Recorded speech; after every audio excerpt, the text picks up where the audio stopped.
국회 정개특위 간사, 야당 간사인 그 김영배 의원 나오셨는데요. 네. 이 선거제도도 사실은 그 굉장히 중요한 쟁점 아니겠습니까? 오늘 뭐 민주당 의총에서도 이 문제를 이제 주요하게 다룰 걸로 보이는데, 김건희 특검법하고 선거제도의 빅딜.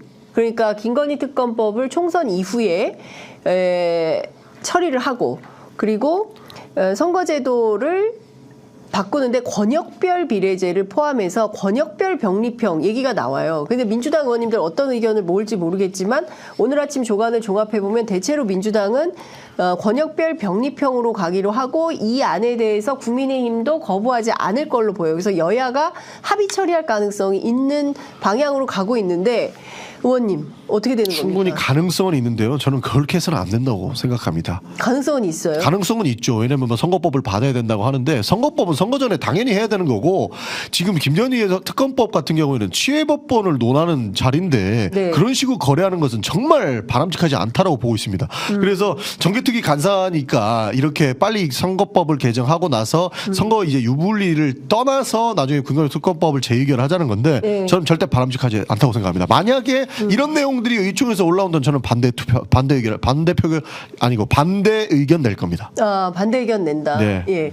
어떻게 보세요? 지금 소수정당 창당 준비 중이신데 예컨대 양당이 합의해서 뭐 계속 합의가 안 되다가 하여튼 선거제도 관련해서는 양당이 합의한다면 소수정당 입장에서는 좀 어떤 판단이세요? 근데 참 제도가 중요하죠. 저는 네. 제도를 신뢰하는 사람 중에 하나인데 네. 한국 정치가 제도 때문에 나빠졌습니까? 아니면은 나쁜 짓을 하는 사람들이 들어가서 정치가 나빠진 건지 한번 곰곰이 잘 생각해봐야 된다. 그러니까 저는 제도에 따라서 저도 유불리가 있거든요. 네. 당연히 또 지금 삼지대 나와 있는 정당들도 유불리가 다 있어요. 근데 유불리에 따라서 제도를 만들 수는 없지 않겠습니까? 네. 그 저는 지금도 이 선거법에 대해서 김건희 여사 특검법하고 딜을 하겠다라는 이 생각 자체가 전 너무 잘못됐다라고 보고 지금 선거법은요 안 건든다라는 입장을 민주당이 표명하는 것이 가장 정도입니다. 네. 근데 그걸 안 하고 계속 병립형으로 회귀하기 위한 여러 가지 머리를 쓰면서 그러니까 이제 빅딜 얘기까지 나오거든요. 네. 이거는 뭐 민주당이 완전히 그냥 과거로 퇴행하는 거기 때문에 저 올바르지 않다. 저 그렇게 생각합니다. 100% 동의하는데 김영배 네. 의원은 병립형 회기를 여지를 두고 나서 이런 걸 딜을 하는 건 아닙니다. 기본적으로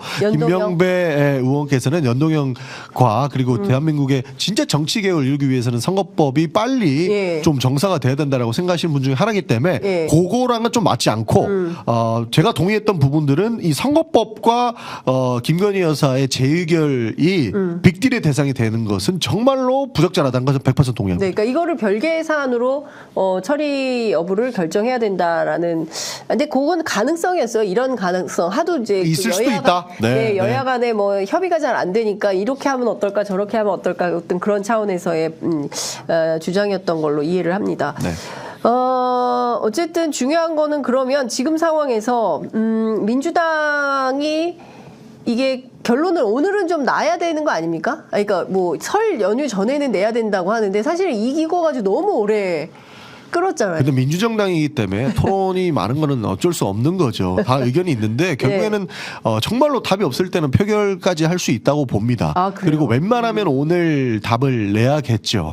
그다음에 이후에 전반적인 네. 기류는 좀 어떻습니까? 팽팽합니다. 팽팽해. 아직도 네. 팽팽해. 그러니까 정당이 결국 목적을 가지고 있는 그런 집단 아니겠습니까? 네. 당장의 총선의 승리를 위해서는 병립형 회계로 가야 된다라는 일부 주장도 타당하고 네. 대한민국의 정치사를 다시 한번 후퇴시킬 수 없다. 연동형 그대로 가야 된다라는 주장도 타당합니다. 네. 그러니까 이 부분들에 대해서는 정답이 없는 것이죠. 이 정답이 없는 거 놓고 싸우려고 하다 보니 여러 가지 논란들이 많이 나오는데 네. 사실 오늘 토론을 통해서 어느 정도 기류는 잡힐 것 같습니다. 요새 언론 보도들 나오면 병립형으로 돌아갈 것처럼 얘기하는 사람들이 많지 않습니까? 네. 그러나 이것을 반대하는 사람들은 계속 연판장을 돌리고 있고요. 연동형을 가야 된다라고 하는데 많은 힘을 쏟고 있습니다. 근데 정치가 생물이고 뭐 다양한 안들을 놓고 토론하는 건 맞는데요. 그래도 네. 그 시대가 맞다고 여기는 걸 선택할, 결정할 의무까지 있는 거니까 정답을 찾으셔야죠. 네. 근데 저는 그 정답을 찾는 과정이 너무 늦어졌다라는 예. 국민적 비판은 뭐 여야가 통틀어서 피하기 어려울 것 같고 예. 지금 이 사안에 대해서는 한국 정치 바꾸자고 다 우리가 모두 다 동의하잖아요. 그 바꾸려면은 양당의 독과점을 깨야 되지 않겠습니까? 아니겠습니까? 그렇죠. 그럼 양당의 독과점을 깨려면 국민의 선택권을 보장해줘야 되는데 그럼 다당들이 나와야 되는 거예요. 그러려면 병립형보다는 연동형이라고 하는 현재의 체제를 유지하는 것이 네. 한국 정치의 변화와 개혁을 위해서는 훨씬 더 나은 제도다. 근데 이거를 갖다가 정치적으로 계산기를 때려서 국민의힘이 위성정당 만들고 또 의석을 많이 가져갈 게 명확해 보이니까 우리도 원칙을 지금 버려버리자 지금 이 고민이거든요. 그러니까 전 정답은 있다. 아니, 찾으시면 됩니다. 꼭 그렇지만 않은 게 우리도 우리 시청자들 이해를 돕기 위해서 예. 병립형을 주장하시는 분의 의견도 일리가 있습니다. 사실 다당제가 저도 이상적인 정치 구조라고 봐요. 왜냐하면 다양한 생각을 가진 사람들이 민주주의로 결국에는 이 나라를 이끌어가고자 하기 위함인데 네. 그래서 북유럽형 국가를 우리가 정치 시스템을 선호하는 거지 않습니까? 그런데 지금 이 대통령제라고 하는 대통령의 권한이 너무 세다는 거예요. 지금 만약에 100% 연동형이 돼가지고 5개 정당이 나와서 2개, 3배가 협의하고 있을 때 이 정부는 그냥 간다 이겁니다. 국회 니네 논의해라. 우린 정한 대로 간다. 지금 민주당이 그래도 다수 의석을 가지고 있으니까 윤석열 정부의 폭주를 어느 정도 막고 있고 국회 눈치 때문에 정부에서 하지 못하는 일들이 많은데 네. 다당제가 돼가지고 국회에서 논의하는 시간이 길어지면 길어질수록 자기 하고 싶은 거는 다 할 수 있는 정부라 이거예요. 행정 권력 규제가 안 된다. 그렇죠. 전혀 견제가 되지 않는다. 네. 라는 이야기도 저는 타당하다고 본 겁니다. 그래서 병립형을 주장하시는 분들도 네. 이 정부가 적절하게 국민들 눈치 보고 국회 눈치 보고 하지 말라 하면 좀 안 하고 네. 적당히 하면 되는데 그런 거 없이 너는 네 하고 싶은 거 해라. 우리는 내 할 거 한다라고 막 가버리니까 네. 이 대통령제 권력이 너무나도 막강한 이런 상태에서는 당장에 이 정부를 마크하기 위해서는 네. 강력한 야당이 필요하다라는 의견도 있는 것이죠. 그래서 정답을 찾기가 굉장히 근데 어려운 그게요. 겁니다. 저는 들으면서 어떤 생각했냐면 참 기득권의 논리는 무섭다. 그러니까 그게 기득권의 논리인데요. 그러면은 역으로 질문을 던져보죠. 180석을 갖고 있을 때 그 민주당이 문재인 정부를 어떻게 입법부 기능 제대로 했습니까? 잘 견제했나요? 안 했거든요.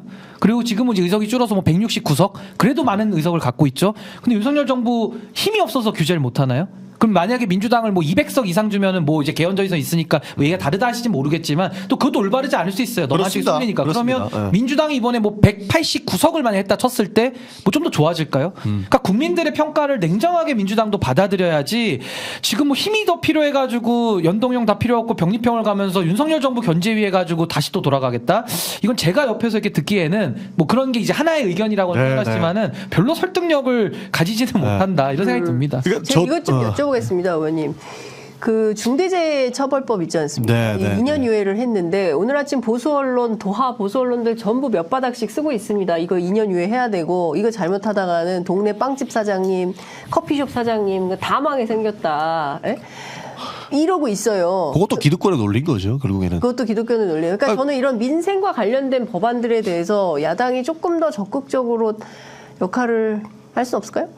야당에서 계속 제가 환노위원이거든요. 그래서 환노위. 굉장히 이 부분에 좀 세게 싸우고 있는 겁니다. 네. 사실 근데 중대재해처벌법 같은 경우에 이거 도입하면 다 망할 거라고 생각하는데 그러면 다른 선진국도 다 망했습니까?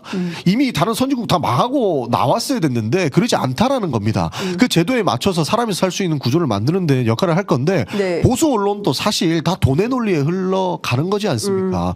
결국에는 사실 우리 부끄럽지만 많은 큰 언론사들은 건설회사 하나씩 끼고 있잖아요. 네. 건설회사가 가장 중대재해처벌법이 생기면은 큰 피해라고 볼 수 있고 큰 책임을 볼 수 있는 곳이기 때문에 그런 논리를 가지고 오는 것은 중요하겠습니다만 네. 우리가 사람사는 세상을 만들기 위해서는 중대재해처벌법 같은 규제 그 입법도 있어야 된다라는 네. 것을 좀 이야기하고 싶습니다. 예.